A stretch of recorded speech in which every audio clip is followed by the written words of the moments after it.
was lucky enough to get a new Volvo. And as part of getting that new Volvo, I had a Bluetooth hands-free car kit fitted.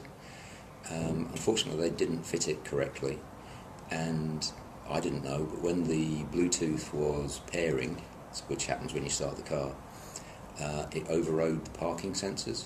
So I thought I had parking sensors that were working, but the phone, so you know the beep beep beep things that when you're reversing, so I was under the impression they were working. The dashboard said they were working. It actually comes up and says parking sensors active, but unbeknownst to me, the way they'd put the phone in meant that even though it said it was working, it wasn't. So unfortunately I reversed quite hard into a wall that I couldn't see because it was a relatively low wall, so it was well below my vision.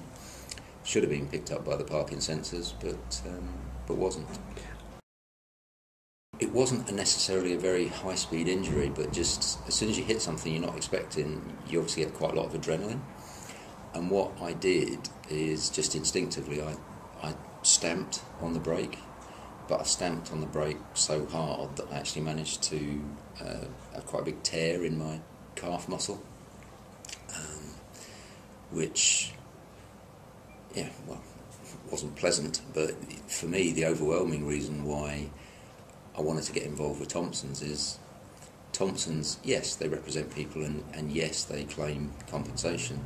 But here was a situation where a Volvo main dealer, and you would think Volvo trade on their reputation for safety, and a Volvo main dealer had admitted to me that they'd incorrectly fitted my car phone kit. They'd also admitted to me that they'd misfitted thousands of other car phone kits, but they weren't prepared to do anything about it. What Thompsons did is identified that there was a claim, made me feel like I wasn't the only one, made me feel like it was right that we hold big companies like that Volvo dealer to account, because you know I find it difficult to imagine that I could have made that Volvo dealer do what I wanted on my own without a firm like Thompsons behind me. I'd no real experience because I'd not done this before, and I didn't really know how long it would take, and it isn't a short process, but I guess it never is. Thompsons were very clear with me every step of the way as to what would happen next and what I needed to do. So there wasn't much form filling or documentation for me. That was kind of fairly painless from that perspective. It was a question of just telling Thompsons what happened.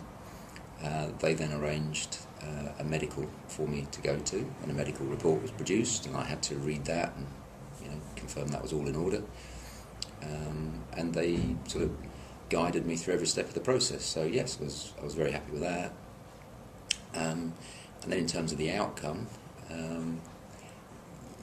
as I believe happens with most cases with regard to Thompsons, it could have gone to court, but probably 3 or 4 weeks before it was due to go to court, the other side basically decided it wasn't in their interest to go to court, and they settled out of court, which I think happens, well, Thompsons tell me that happens like 9 times out of 10.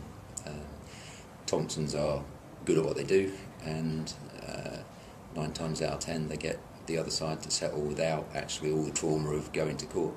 But I mean, if I'd have needed to go to court, that's what I would have done, because people shouldn't be fitting car phone kits incorrectly, they shouldn't be overriding safety systems, and they shouldn't be causing accidents, and that's what happened. So I was very clear that I was going to do whatever it needed to take to make that Volvo dealer accept their responsibility, and Thompsons helped me do it.